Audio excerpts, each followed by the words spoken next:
Hello everyone, আসসালামু আলাইকুম। আশা করি তোমরা সবাই ভালো আছো। চলে এলাম আরেকটা নতুন ভিডিও নিয়ে। আজকে আমরা হিসাব বিজ্ঞান প্রথম পত্রের আর্থিক অবস্থার বিবরণীর আরেকটা অঙ্ক দেখব। রাজশাহী বোর্ড 2024 সালের অঙ্ক সমাধান করব।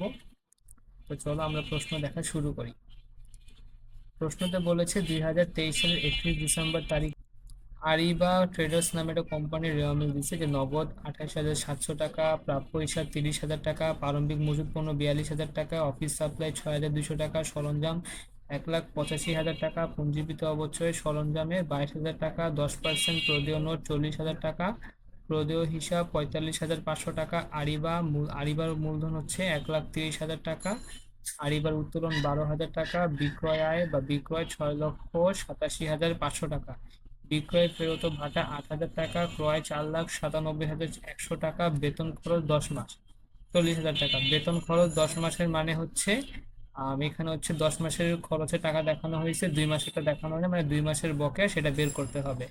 মেরামত খরচ 34,000 টাকা। ভাড়া খরচ 42,000 টাকা। আমরা রেওয়া মিলের হিসাবগুলো দেখে নিয়েছি, এবার আমাদের সমন্বয়গুলো দেখবো, ঠিক আছে?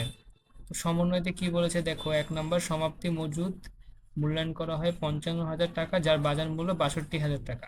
ঠিক আছে। তো হিসাব বিজ্ঞানের রক্ষণশীলতা নীতি অনুযায়ী আমরা জানি সমাপনী মজুদ পণ্যের আমরা সবচেয়ে দুটা মূল্যের মধ্যে যে মূল্য সবচেয়ে কম সেটা আমরা ধরবো। তো এখানে দুইটা মূল্যের মধ্যে সবচেয়ে কম হচ্ছে 55,000 টাকা, তো আমরা সেইভাবে হিসাবটা চালাবো। 2 নম্বর বলছে সরঞ্জামের উপর ক্রমহ্রাসমান জের পদ্ধতিতে বার্ষিক 10% হারে অবচয় ধরতে হবে। 3 নম্বর সমন্বয়তে বলেছে ডিসেম্বর 31 তারিখের গণনায় দেখা যায় 1,800 টাকা সাপ্লাইজ মজুদ রয়েছে। 4 নম্বর সমন্বয়তে বলেছে প্রদেয় নোটের সম্পূর্ণ বছরের সুদ বকেয়া রয়েছে। ঠিক আছে, আমরা সম্পূর্ণ বছরের সুদ বের করবো। ক নাম্বার প্রশ্ন, সরঞ্জামের অবচয় নির্ণয় করো। তো আমরা প্রথমে কি লিখবো, 2 নং প্রশ্নের সমাধান, তারপর ক নাম্বার লিখবো, এরপর শিরোনাম দিব সরঞ্জামের অবচয়ের পরিমাণ নির্ণয়। এরপর আমরা আমাদের সাধারণ ছক আনবো, বিবরণ টাকা টাকা। এরপর আমরা শুরুতে লিখবো সরঞ্জাম। সরঞ্জাম দেখো রেওয়া মিল ছিল 1,85,000 টাকা, সেই টাকাটা আমরা কি করছি নিয়ে আসছি। এই সাথে আমরা বাদ দিব পুঞ্জীবিত অবচয়। পুঞ্জীবিত অবচয় দেখো রেওয়া মিলে দেওয়া ছিল সরঞ্জামের টাকা 22,000 টাকা, সেটা নিয়ে আসছি। এখন দেখো সরঞ্জাম ছিল 1,85,000 টাকা, তার মধ্যে আমরা পুঞ্জীবিত অবচয় 22,000 টাকা, তো আমরা কি করবো 22,000 টাকা বিয়োগ করব। তো বিয়োগ করার পর আমাদের হাতে যে টাকা কত টাকা থাকে 1,63,000 টাকা। এই 1,63,000 টাকা হচ্ছে আমাদের প্রারম্ভিক পুস্তক মূল্য। 1,63,000 টাকা হচ্ছে প্রারম্ভিক পুস্তক মূল্য, তার মানে আমাদের প্রারম্ভিক পুস্তক মূল্য সূত্রটা হচ্ছে সরঞ্জামের সাথে আমাদের পুঞ্জীবিত অবচয় বাদ দিতে।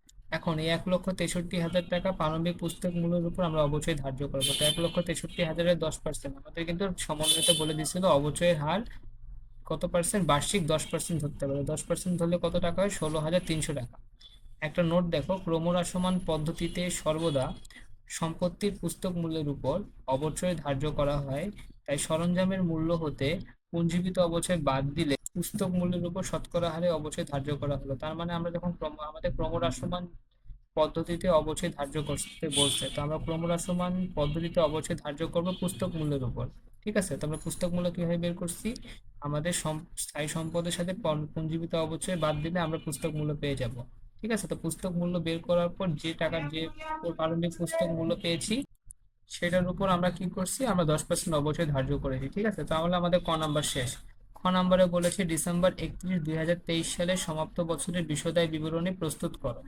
তো চলো দেখি কিভাবে করতে হবে। প্রথমে আমরা কি লিখবো, খ নাম্বার লিখবো, এরপর হচ্ছে আর রিবা ট্রেডার্স লিখবো, বিশদায় বিবরণী লিখবো, এরপর লিখবো 2023 সালের 31 ডিসেম্বর তারিখে সমাপ্ত বছরের জন্য।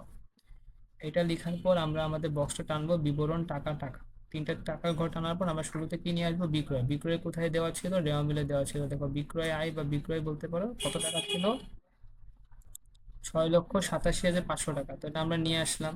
এর সাথে আমাদের কি করতে হবে, বিক্রয় ফেরত ও ভাতা বাদ দিতে হবে। তাহলে দেখো বিক্রয় ফেরত ও ভাতা আমাদের কত টাকা ছিল, 8,000 টাকা। তো 8,000 টাকা বাদ দিই, তাহলে আমাদের নিট বিক্রয় কত টাকা দাঁড়ায়, 6,79,500 টাকা। এটা আমাদের নিট বিক্রয়। ঠিক আছে, এরপর আমরা বের করব হচ্ছে বিক্রিত পণ্যের ব্যয়। তো লিখবো বাদ বিক্রিত পণ্যের ব্যয়। শুরুতে নিয়ে আসবো প্রারম্ভিক মজুদ পণ্য, এটা কোথায় ছিল, রেওয়া মিলে ছিল। দেখো রেওয়া মিলে প্রারম্ভিক মজুদ কত টাকা ছিল, 42,000 টাকা, নিয়ে আসলাম। তারপর আমাদের ক্রয় ছিল, দেখো ক্রয় ছিল 4,97,100 টাকা। তো ক্রয় 4,97,100 টাকা নিয়ে আসলাম। তো 42,000 টাকা প্রারম্ভিক মজুদের সাথে ক্রয় যোগ করলে কত টাকা হয়? 5,39,100 টাকা। তার সাথে আমরা সমাপনী মজুদ পণ্য বাদ দিব। সমাপনী মজুদ পণ্যতে একটা কথা বলেছি, দেখো দুটা মূল্য দেওয়া আছে, একটা হচ্ছে 55,000 টাকা, একটা হচ্ছে 62,000 টাকা। আমি কোন মূল্যটা নিব? হিসাব বিজ্ঞানের রক্ষণশীলতার নীতি অনুযায়ী সমাপনী মজুদ পণ্যের দুটি মূল্যের মধ্যে যে মূল্য সবচেয়ে কম সেটা আমরা নিব। তো সবচেয়ে কম মূল্য হচ্ছে 55,000 টাকা, তো আমরা হচ্ছে 55,000 টাকার মূল্যটা ধরি, জন্য আমরা সবচেয়ে কম মূল্য 55,000 টাকা নিয়েছি। তাহলে আমাদের 5,39,100 টাকার সাথে 55,000 টাকা বাদ দিলে কত টাকা আসে? 4,84,100 টাকা। তাহলে আমাদের নিট বিক্রয় ছিল 6,79,79,500 টাকা, আর বিক্রিত পণ্যের ব্যয় হয়ে বের হয়েছে 4,84,100 টাকা। তাহলে নিট বিক্রয়ের সাথে বিক্রিত পণ্যের ব্যয় বিয়োগ করে আমরা মোট মুনাফা পাই। যেন আমাদের মোট মুনাফা কত টাকা হচ্ছে? 1,95,400 টাকা। ঠিক আছে, এবার আমরা কি করব? বাদ পরিচালন ব্যয়, পরিচালন ব্যয় বের করব। ঠিক আছে, পরিচালন ব্যয়তে দেখো আমাদের রেওয়া মিলের শুরুতে প্রথমে ছিল বেতন খরচ 10 মাস 40,000 টাকা। তো আমি আগেই বলছি 10 মাসের মানে হচ্ছে আমাদের বকেয়া আছে 2 মাস, কারণ আমাদের 1 বছর 12 মাস, 12 মাসের মধ্যে 10 মাসের টাকা দেওয়া হয়েছে 40,000 টাকা, বাকি 2 মাসের টাকা দেওয়া হয়নি। এই 2 মাসের টাকা আমরা হচ্ছে কি করবো? বের করবো। এই জন্য আমরা লিখবো যোগ বকেয়া 40,000 টাকার সাথে আমরা কি করব? 2 মাসের টাকা দেওয়া হয়নি সেটা গুণ করব, আর 10 মাসের টাকা দেওয়া হয়েছিল সেটা আমরা কি করবো? ভাগ। তাহলে আমাদের কত টাকা দাঁড়ায়? 48,000 টাকা দাঁড়ায়। ঠিক আছে, এরপর আমরা কি নিয়ে আসবো? মেরামত খরচ কত টাকা ছিল? 34,000 টাকা নিয়ে আসলাম। ভাড়া খরচ কত টাকা ছিল? 42,000 টাকা নিয়ে আসলাম। এরপর আমরা কি আনবো? সরঞ্জামের অবচয়। সরঞ্জামের অবচয় কিন্তু আমরা ক নাম্বারেই বের করেছিলাম। ঠিক আছে, কত টাকা বের করেছিলাম? 16,300 টাকা। তো লিখবো সরঞ্জামের অবচয় ক হতে প্রাপ্ত, অবশ্যই রেফারেন্স দিব। এরপর দিব হচ্ছে 16,300 টাকা লিখবো। ঠিক আছে, এরপর আমরা সাপ্লাইজ খরচটা বের করবো। তো সাপ্লাইজ খরচের দিকে দেখো, আমাদের রেওয়া মিলের সাপ্লাইজ কত টাকা ছিল? 6,200 টাকা। 6,000 টাকা, 6,200 টাকা আমাদের সাপ্লাইজ খরচ, সাপ্লাইজ ছিল। এর মধ্যে বলছে 3 নম্বর সমন্বয়তে যে ডিসেম্বর 31 তারিখে গণনায় দেখা যায় 1,800 টাকা সাপ্লাইজ মজুদ রয়েছে। তাহলে আমাদের সাপ্লাইজ খরচটা কিভাবে বের করবো? আমাদের শুরুতে ছিল 6,200 টাকা, বছরের শেষে ছিল 1,800 টাকা। তাহলে সাপ্লাইজ খরচ কিভাবে বের করবো? শুরুর সাথে আমাদের বছর শেষে যে 1,800 টাকা যে আমাদের আছে বা যেটা আমরা ব্যবহার করে নিই সেটা বিয়োগ করলে 4,400 টাকা, এটা আমরা খরচটা পেয়ে যাই। তাহলে আমরা যদি এখন আমাদের যে পরিচালন ব্যয়গুলো পেয়েছি, একটা দুইটা তিনটা চারটা পাঁচটা, পাঁচটা ব্যয় যোগ করলে আমাদের কত টাকা হয়? 1,44,400 টাকা। এই 1,44,400 টাকা হচ্ছে আমাদের পরিচালন ব্যয়। ঠিক আছে, এবার আমরা করবো কি? আমাদের মোট মুনাফা যেটা 1,95,400 টাকার সাথে 1,44,700 টাকার পরিচালন ব্যয় যদি বাদ দেয়, তাহলে আমাদের কত টাকা দাঁড়ায়? আমাদের পরিচালন মুনাফা হচ্ছে 50,700 টাকা। এবার আমরা করবো কি? বাদ অন্যান্য ব্যয়, আরেকটা জিনিস লিখবো। তো অন্যান্য ব্যয়তে কি আছে? প্রদেয় নোটের সুদ। তো প্রদেয় নোটের জন্য আমাদের কি বলেছে দেখো, 10% প্রদেয় নোট 40,000 টাকা।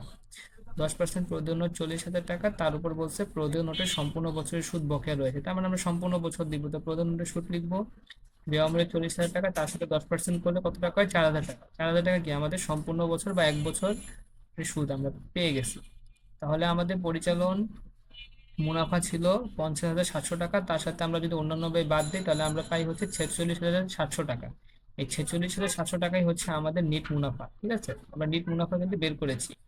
এবার আবার গ নাম্বার প্রশ্নতে যাব। গ নাম্বারে বলেছে বছর শেষে মোট সম্পত্তির পরিমাণ নির্ণয় করো। আমাদের আর্থিক অবস্থার বিবরণী কিন্তু সম্পদ, দায় ও মালিকানা সত্য পাশ দেখাতে হয়। তো এখানে শুধু মোট সম্পত্তি মানে আমাদের একটা পাশ দেখাতে হবে, তার মানে কি আমাদের এটা হবে আংশিক। ঠিক আছে, মনে রাখবো আংশিক হবে। তো এই জন্য আমরা লিখবো গ নাম্বার লিখে আরিবা ট্রেডার্স এর প্রতিষ্ঠানের নাম, এরপর আর্থিক অবস্থার বিবরণী আংশিক লিখবো। ঠিক আছে, যেহেতু মোট সম্পদ বের করতে বলছে, সম্পূর্ণ না। তারপর 31 ডিসেম্বর 2023 তারিখটা লিখবো। এরপর দিব বিবরণ টাকা টাকা টাকা। ঠিক আছে, তিনটা টাকা ঘর টানবো। এরপর শিরোনামই আমরা শুরুই করবো সম্পদ সমূহ শিরোনাম দিয়ে। তারপর লিখবো কি? চলতি সম্পদ। চলতি সম্পদের মধ্যে আমাদের কি আছে দেখো, শুরুতে ছিল নগদ 28,700 টাকা, লিখলাম। প্রাপ্য হিসাব 30,000 টাকা, লিখলাম। অফিস সাপ্লাই ছিল 6,200 টাকা, আর বছর শেষে কত টাকা আছে? এই যে 1,800 টাকা। 1,800 টাকা কিন্তু আমাদের সাপ্লাই মজুদ ছিল, তার মানে এই যে আমরা মজুদের টাকা লিখলাম, অফিস সাপ্লাই টাকা লিখলাম। তাহলে খরচ কত টাকা হবে? খরচ হবে 4,200 টাকা। ঠিক আছে, আমাদের বছর শেষে 1,800 টাকা, শুরুর দিকে ছিল 6,200, শেষে আছে 1,800, তাহলে খরচ হয়েছে 4,400 টাকা। এরপর সমাপনী মজুদ পণ্য সবচেয়ে কম মূল্যটা নিব। সেটা কেন নিব বুঝতে বলেছি, সংরক্ষণশীলতার নীতি অনুযায়ী আমরা এটা সবচেয়ে কম মূল্যটা নিব। তাহলে আমরা যদি আমাদের একটা, দুইটা, তিনটা, চারটা সম্পদের যোগ করি তাহলে আমাদের কত টাকা আসে মোট চলতি সম্পদ? 1,15,500 টাকা আমাদের মোট চলতি সম্পদ আসে। এবার আমরা স্থায়ী সম্পদ বের করবো। স্থায়ী সম্পদের মধ্যে শুরুতে কি আছে? সরঞ্জাম আছে।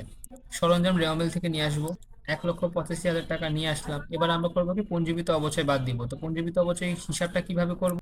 রেওয়া মিলে ছিল 22,000 টাকা, সেটা আমরা নিয়ে আসলাম। আবার আমরা ক নাম্বারে নতুন করে একটা অবচয় টাকা বের করছিলাম না, 16,300 টাকা। এই 16,300 টাকা নতুন করে নিয়ে আসলে আমাদের মোট পুঞ্জীবিত অবচয় দাঁড়ায় হচ্ছে 38,300 টাকা। তাহলে আমরা যদি আমাদের সরঞ্জামের সাথে পুঞ্জীবিত অবচয় বাদ দিই তাহলে আমাদের স্থায়ী সম্পদ কত হয়? 1,46,700 টাকা। ঠিক আছে? তাহলে আমাদের যদি মোট চলতি সম্পদ ছিল 1,15,500 টাকা, মোট স্থায়ী সম্পদ হচ্ছে 1,46,700 টাকা। তাহলে দুটো যোগ করলে আমাদের মোট সম্পদ কত টাকা দাঁড়ায়? 2,62,200 টাকা। আচ্ছা, তোমরা যারা আমার ভিডিওগুলো দেখো তোমরা তো কিপটা কেন?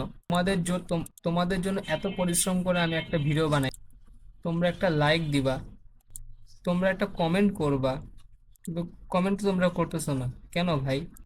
একটা লাইক দিতে তো আর টাকা লাগবে না, একটা কমেন্ট করতে তো আর টাকা লাগবে না। এই ভিডিওটা তোমার কেমন লাগছে, তোমরা আর কি ধরনের ভিডিও চাও, অথবা কোন জায়গায় গ্যাপ আছে, এই সবগুলো বিষয় নিয়েই তো তোমরা একটা চমৎকার কমেন্ট করতে পারো। অথবা এটাও তো বলতে পারো যে তোমাদের ভিডিওটা ভালো লাগছে কিনা, সেই বিষয়টা তোমরা আমাকে লিখে জানাতে পারো। এবং এই ভিডিওটা তোমাদের জন্য যদি প্রয়োজনীয় মনে হয় এবং অন্যদের জন্য যদি প্রয়োজনীয় মনে হয় তাহলে ভিডিওটা তোমরা শেয়ার করে দাও। তাই এখনই আমার ভিডিওতে আগে লাইক দাও, একটা চমৎকার কমেন্ট করো এবং তোমার বন্ধুদের মাঝে শেয়ার করে দাও, ফেসবুক অথবা হোয়াটসঅ্যাপে। ও আরেকটা বিষয়, তোমরা অনেকেই আমার চ্যানেলকে সাবস্ক্রাইব করো নাই। সাবস্ক্রাইব ছাড়াই তোমরা ভিডিওগুলো দেখছো। সবার আগে আমার চ্যানেলকে সাবস্ক্রাইব করো, তাহলে কি হবে? প্রত্যেকটা নতুন ভিডিও আপলোড হওয়ার সাথে সাথে নোটিফিকেশন পৌঁছে যাবে আপনার কাছে। তোমাদের প্রস্তুতিকে সহজ করার জন্য প্রতিনিয়ত নতুন নতুন ভিডিও আপলোড দিচ্ছি। ভিডিওতে শুরু থেকে শেষ পর্যন্ত থাকার জন্য অনেক ধন্যবাদ। দেখা হচ্ছে পরবর্তী ভিডিওতে। আসসালামু আলাইকুম।